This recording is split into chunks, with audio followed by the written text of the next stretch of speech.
The relationship between China and Japan in the 20th century cannot be understood without acknowledging the shadow of the 19th century. China, once the Middle Kingdom, had been brought low by Western imperialism and internal strife. The Opium Wars exposed the Qing dynasty's military weakness and led to humiliating treaties. Japan, following the Meiji Restoration in 1868, rapidly modernized, building a powerful military. This disparity in power led to a dramatic shift in East Asia.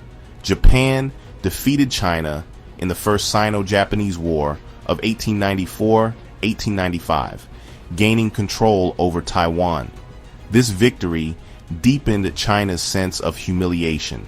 The memory of this defeat fueled nationalism and resentment towards foreign influence within China. The early 20th century saw further upheaval in China.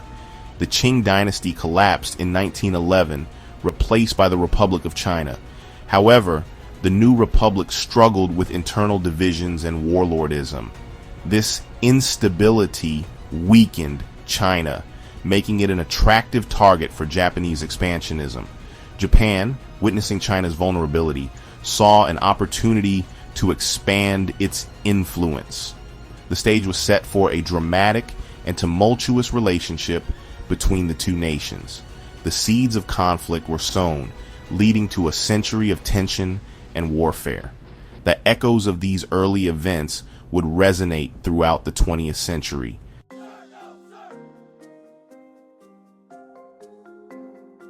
The 1930s witnessed a surge in Japanese militarism and expansionism. The Great Depression led to social unrest and a rise in nationalist sentiment in Japan. The military argued that expansion in Asia was necessary for Japan's survival. The invasion of Manchuria in 1931 marked a turning point in Sino-Japanese relations. Manchuria was transformed into the puppet state of Manchukuo. This act of aggression was met with international condemnation, but little action. The League of Nations proved ineffective in reining in Japan's ambitions. China, struggling to unify under the Kuomintang government, faced a daunting challenge. Chiang Kai-shek prioritized eliminating the Chinese Communist Party, viewing it as a greater threat. The KMT and CCP were locked in a bitter civil war, exacerbating China's instability. Japan exploited this internal division, applying pressure on China through provocations. These actions set the stage for a larger conflict. As tensions escalated, the world watched with bated breath. The fragile peace in Asia hung precariously in the balance.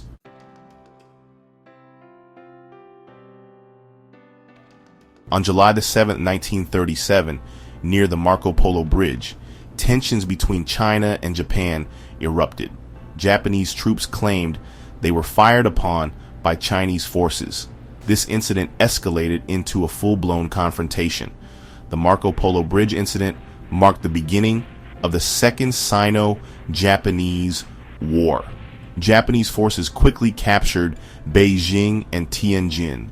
Despite heavy losses, the Chinese army fought bravely. The conflict transformed into a major war, shattering peace in East Asia.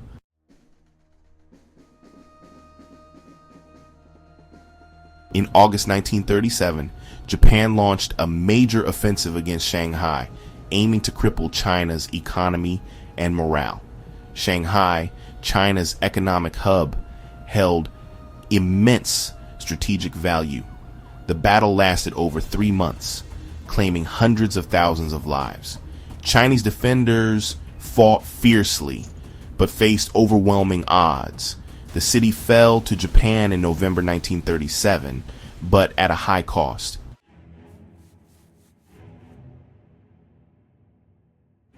The fall of Shanghai in November 1937 opened the path for the Japanese advance towards Nanking.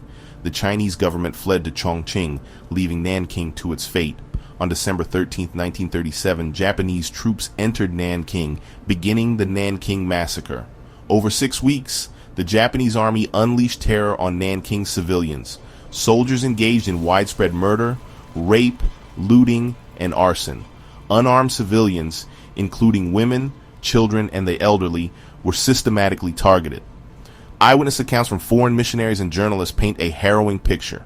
The exact number of victims remains debated, with estimates ranging from tens of thousands to hundreds of thousands. The International Military Tribunal estimated over 200,000 Chinese civilians and prisoners of war were murdered. The massacre became a symbol of Japanese wartime brutality and a stain on humanity's conscience. The atrocities in Nanking shocked the world and sparked a national intending stop international condemnation. The rape of Nanking serves as a chilling reminder of war's horrors. It stands as a testament to the resilience of the human spirit. The massacre remains a sensitive issue in Sino-Japanese relations, highlighting the need for historical accountability.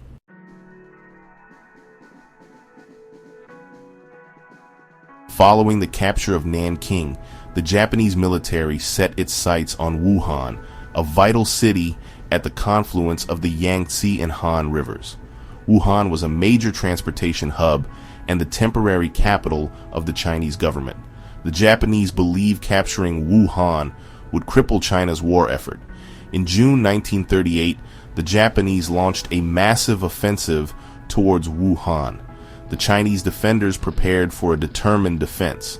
Chiang Kai-shek deployed over 1 million soldiers to defend the city. The Battle of Wuhan became one of the largest battles in the Second Sino-Japanese War. The Chinese forces fought tenaciously, using conventional and guerrilla tactics. The mountainous terrain provided natural defensive positions. Japanese air raids and artillery bombardments took a heavy toll. Despite fierce resistance, Wuhan fell to the Japanese in October 1938. The Battle of Wuhan was a Pyrrhic victory for the Japanese. They suffered heavy casualties and failed to force China into submission. The Chinese government relocated to Chongqing and continued to resist. The battle marked a turning point as the Japanese advance began to lose momentum.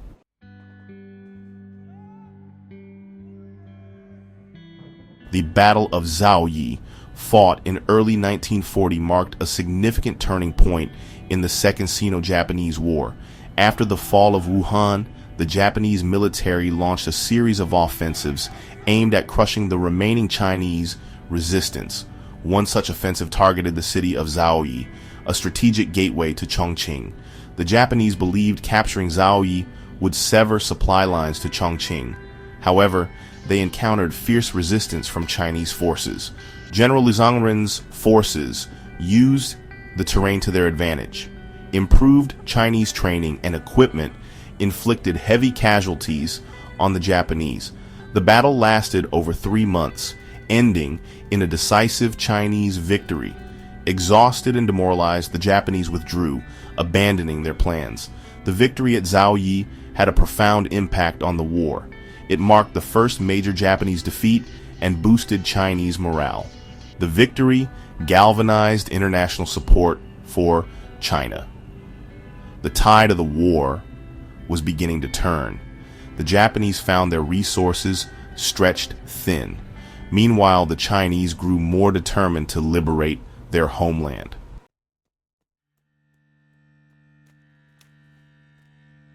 Guerrilla warfare was crucial in the Chinese resistance against Japanese occupation during the Second Sino-Japanese War. The Chinese communists, led by Mao Zedong, developed guerrilla tactics to disrupt Japanese control and mobilize the peasantry. Their success in guerrilla warfare and rural mobilization contrasted with the nationalists' struggles. This set the stage for the communists' eventual victory in the Chinese Civil War.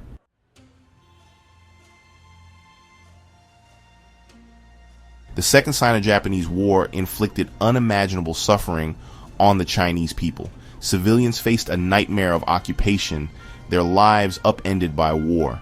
In cities like Shanghai and Nanking, the scars of war ran deep. Buildings lay in ruins, streets were deserted, Survivors faced a daily struggle under a harsh military regime. The Japanese military imposed strict control over all aspects of life. Civilians were subjected to curfews, travel restrictions, and forced labor. Food and supplies were scarce, often confiscated by the Japanese army. Malnutrition and disease were rampant, claiming countless lives. Hospitals struggled to cope with the influx of sick and starving civilians. The Japanese occupation authorities suppressed Chinese culture and identity. Schools adopted Japanese curricula, while media was strictly censored. Traditional Chinese customs were often banned or discouraged. This repression fueled resentment and resistance among the Chinese population. Despite hardships, acts of defiance erupted throughout the occupied territories. Civilians risked their lives to aid resistance fighters and sabotage Japanese installations. Underground newspapers and radio stations kept the spirit of resistance alive.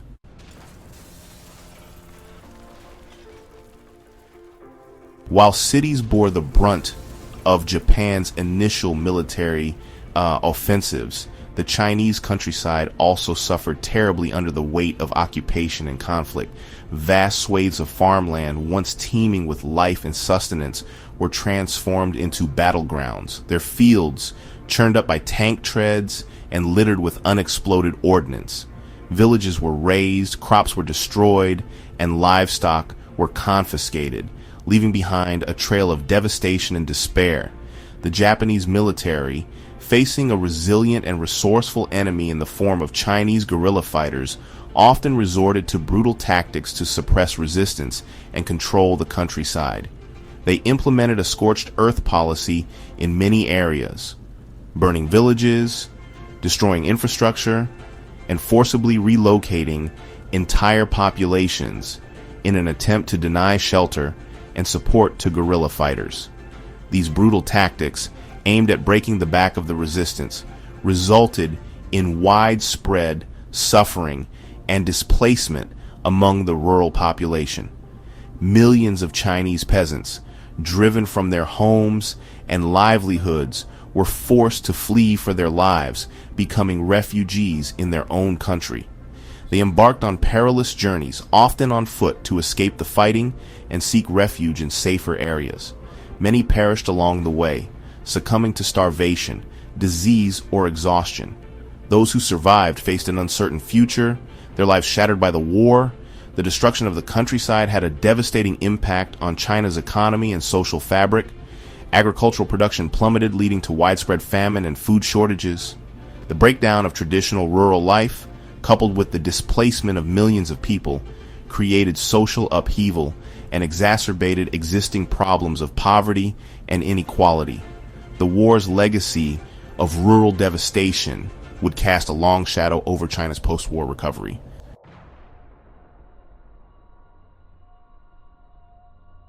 Section 3. Collaboration and Resistance. A nation divided. The Japanese occupation of China was not a monolithic experience. While the brutality of the Japanese military and the hardships of war fostered widespread resistance, the conflict also exposed existing divisions within Chinese society and created opportunities for collaboration with the occupiers.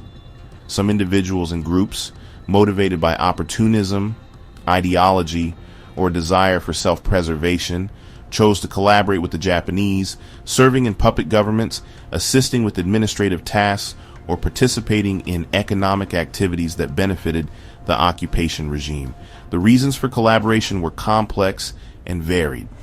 Some collaborators were former officials or members of the elite who saw an opportunity to maintain their status and power under the new regime. Others were driven by economic hardship, hoping to secure better treatment or access to scarce resources by cooperating with the occupiers. Still others were motivated by ideological convictions, believing that Japan offered a path to modernization or a bulwark against communism. The presence of collaborators created a complex and often dangerous dynamic within occupied China. Collaborators were often viewed with suspicion and hostility by those who resisted the Japanese, seen as traitors who had betrayed their country for personal gain. The lines between collaboration and resistance were often blurred as individuals navigated the treacherous terrain of occupied life, making difficult choices in order to survive. The issue of collaboration during the Japanese occupation remains a sensitive and controversial topic in China today. While some collaborators were punished after the war, many others escaped prosecution, their actions fading into the shadows of history. The legacy of collaboration continues to be debated, a reminder of the complex and often morally ambiguous choices faced by individuals caught in the maelstrom of war.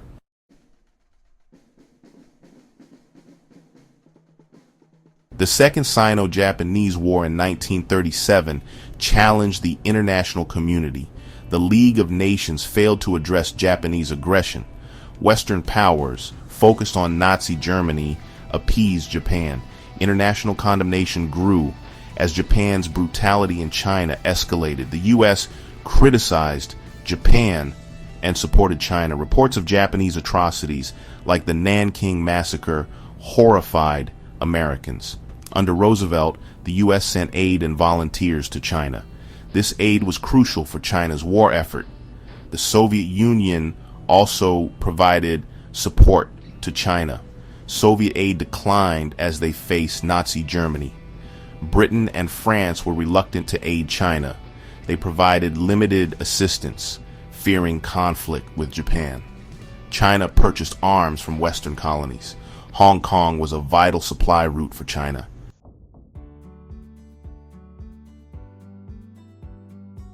The Japanese attack on Pearl Harbor in December 1941 brought the United States into World War II, altering the Second Sino-Japanese War.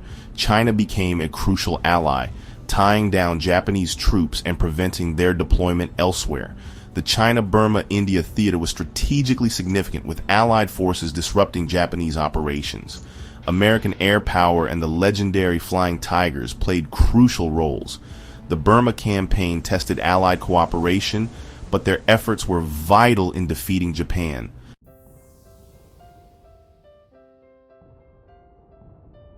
The surrender of Japan in August 1945 brought an end to the Second World War and ushered in a new era for China and the world. However, for the Chinese people, victory came at a staggering cost. Years of brutal conflict had left the country in ruins. Its economy shattered, its infrastructure decimated, and its social fabric torn apart. Millions lay dead, victims of war, famine, and disease. The psychological scars of occupation, brutality, and displacement ran deep, casting a long shadow over the post-war era. The war had profoundly altered the political landscape of China. The nationalist government, led by Chiang Kai-shek, emerged from the conflict weakened and discredited. Its authority eroded by corruption, economic mismanagement, and its failure to prevent the widespread suffering of the Chinese people. The Chinese Communist Party, CCP, on the other hand, emerged from the war stronger than ever, having used its role in resisting the Japanese to expand its influence, build up its military capabilities, and solidify its support among the peasantry. The fragile peace that followed Japan's surrender proved short-lived. The long-simmering rivalry between the nationalists and the communists reignited, plunging China back into a bloody civil war. The communists, led by Mao Zedong, emerged victorious in 1949, establishing the People's Republic of China. The defeated nationalists fled to the island of Taiwan, where they established a government in exile. The Chinese Civil War, a tragic epilogue to the Second Sino-Japanese War, further delayed China's recovery and left the country deeply divided. Despite the daunting challenges, the Chinese people embarked on the arduous task of rebuilding their shattered nation. The communist government under Mao's leadership implemented sweeping social and economic reforms aiming to transform China from a poor and backward country into a modern socialist state. Land reform, collectivization of agriculture, and rapid industrialization were central pillars of the Communist Party's vision for a new China.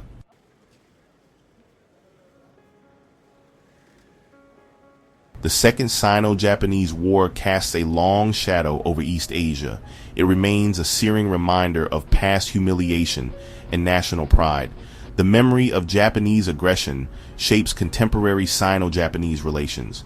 The war's legacy is evident in East Asia's geopolitical landscape, where the rise of China and Japan's strength create a delicate balance of power.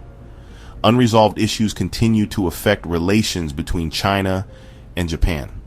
The war's lessons remain relevant in the 21st century. It reminds us of the human cost of conflict and the importance of peace.